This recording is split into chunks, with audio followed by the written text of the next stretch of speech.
The portfolio reached a new all-time high. Today we're going to be talking about what my portfolio entails at this very moment. I always want to be transparent as I can be, so I want to show you what all my holdings are with regards to the cryptos that I have and also with regards to the stocks that I have, and of course also the return on investment of the entire portfolio for this year to date. Here you can see the current allocation of my cash and my crypto and my stocks. Right now I have about 8,000 euros in cash, and I have about 80,500 in crypto and about 44,000 in stocks at this very moment in time. My cash position is a little bit on the low end. I would like to increase it a little bit more, but yes, I have been stock hunting a little bit. I have been adding a little bit to my positions.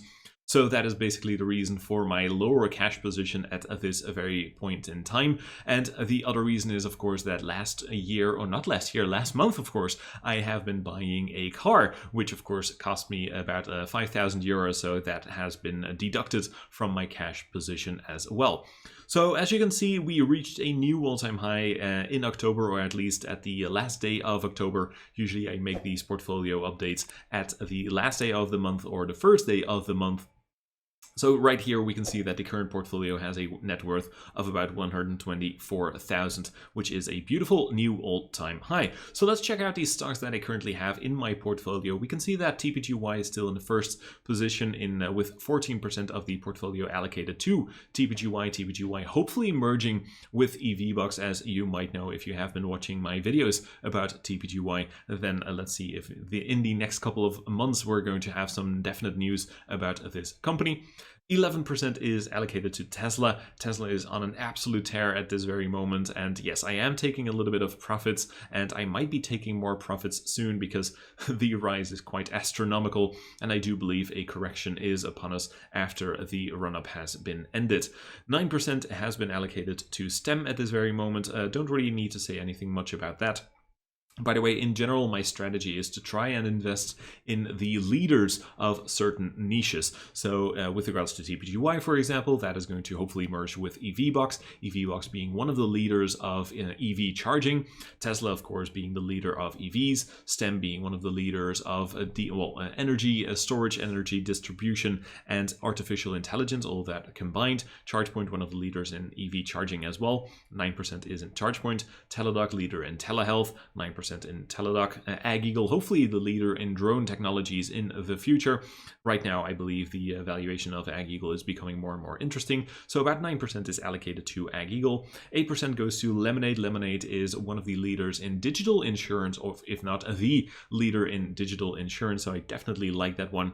I have been adding a little bit to my position today, actually. So the position has already been increased a little bit compared to when I made this spreadsheet over here. EHang has about 7% of my portfolio, EHang being one of the Chinese leaders in drone technology, mainly for passengers, so bigger drones, but also some smaller drones for package delivery. Then we have Upwork, one of the leaders in the field of platforms for freelancers to provide their services on. 7% is allocated to that. View has about 6% of my portfolio. View is one of the leaders in smart glass technology. CRISPR Therapeutics, I might get rid of my position in CRISPR Therapeutics in the future, but I'm not entirely sure yet, especially because the current valuation of CRISPR Therapeutics is quite interesting and the technical analysis doesn't look too bad either. So 5% is in CRISPR Therapeutics. Then 3% is in ALPP, Alpine 4 Holdings, which is a drone company. I am going to get rid of my position here as well.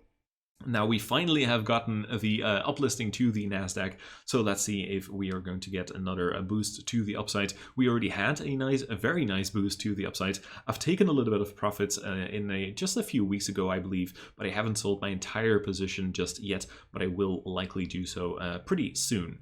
Then Workhorse, about 3% is in Workhorse right now. Not really much going on with Workhorse at this moment. I don't really have that much confidence in Workhorse at this very moment. But yes, I am just keeping a small percentage of it allocated to Workhorse because I do think it's an interesting company having the combination of EVs plus drones. So I like that. And with regards to VACQ, as you might know, I just have a few stocks over there. I just have about, 4 stocks, I believe, in there. Apart from these stocks, I also have a small position in Beachbody, which is more or less a swing trade. I might add even more to my Beachbody position, but yes, it's mainly depending on the valuation, which I believe to be very cheap at this moment, because if you look at the market cap and the revenue for this year, 2021, the price to sales ratio becomes quite interesting, so I like that very much. So this is what my stock portfolio looks like right now.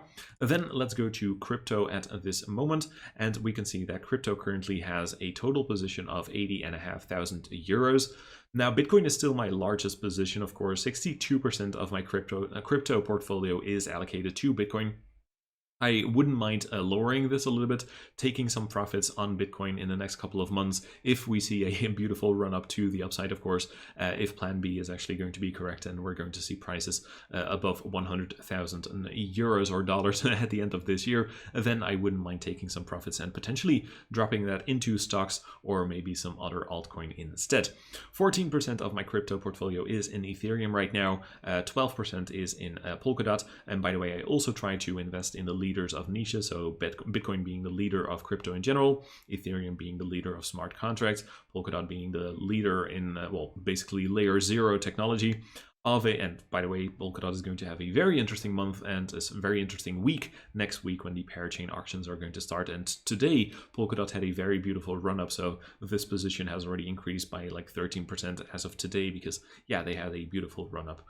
Then we have Aave, one of the leaders in DeFi. 5% is allocated to Aave right now. Actually wouldn't mind putting some of my Bitcoin position into Aave at some point in the future, but at this moment I'm just holding onto my Bitcoin for now.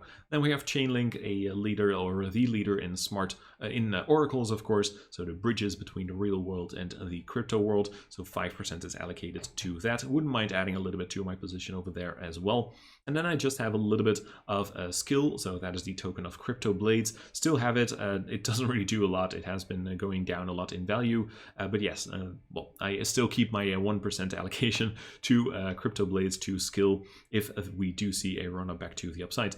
And at the last point, a few days ago, I still had my CDFI fund tokens. I bought these at like $3.50 or something like that, and they had a massive run up to like $8. So I just sold my position today because it did seem to be starting a correction. Could, of course, continue the run to the upside, but I didn't mind taking some of the table so that I can, well, increase my cash position, of course, which is definitely a healthy thing to do, in my opinion. Let's then check out the return on investment for my stocks, my crypto, and my total ROI at this point in time. This is all year to date, so from the 1st of January 2021 all the way up to the end of October 2021. Stocks are down for the year, 7.5% more or less. Crypto has a massive run up, of course. Yeah, crypto is doing absolutely astonishing. And we have a beautiful ROI there of 160%. So that means that the total ROI for the entire stock plus crypto portfolio is about 85.6% year to date, which is definitely not too bad in my opinion. And if you're wondering how I determine when I take profits and when I add to my positions, well, I use my FUFITA strategy, which is fundamental, financial, and technical analysis. If you want to learn more about technical analysis, definitely check out nesami.com/TA for a program that I made specifically for beginners who just don't really have a clue what technical analysis is and how to get started as soon as possible. Definitely check it out, nesami.com/TA. And then a short little business update. Of course, as you might know, I have basically two businesses. I have a translation business, which is my main income, and of course my Nesami business, which hopefully at some point is going to basically be my primary source of income. For now, my translation business is still that primary source of income, but I definitely want to change to that in the next couple of months. So let's see how that is going to work out. For this month, October, I had a beautiful month, of course, for the translation business, and also because I had a nice invoice that I had to, well, it was basically an invoice for September, but I had been invoicing that in October, so it looks a little bit higher than it actually is, but still October was a pretty decent month for my translation business. For Nesami, not so much. My income has been going down for Nesami, of course. I'm not as active anymore on this YouTube channel, on my English YouTube channel.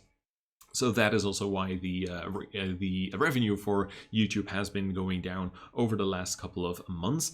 I am focusing more and more on my Dutch YouTube channel. If you are Dutch and you would like to follow me, definitely check out my other Nesami account on YouTube over here, where you can follow me for more insights about stocks and crypto, but then in Dutch. We can see the personal expenses over here, because the thing is, what I want to do is I want to be as transparent as possible also with my business expenses in the future.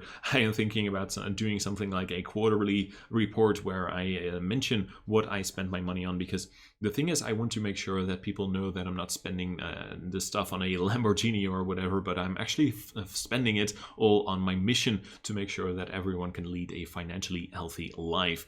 So that is the reason why I'm showing you all of these numbers. So yes, personal expenses were fine and business expenses were a little bit higher than last month. But of course, these expenses are basically nothing yet. I hope to be reporting to you in a couple of years that I'm spending quite a bit more, because I'm also earning quite a bit more of money.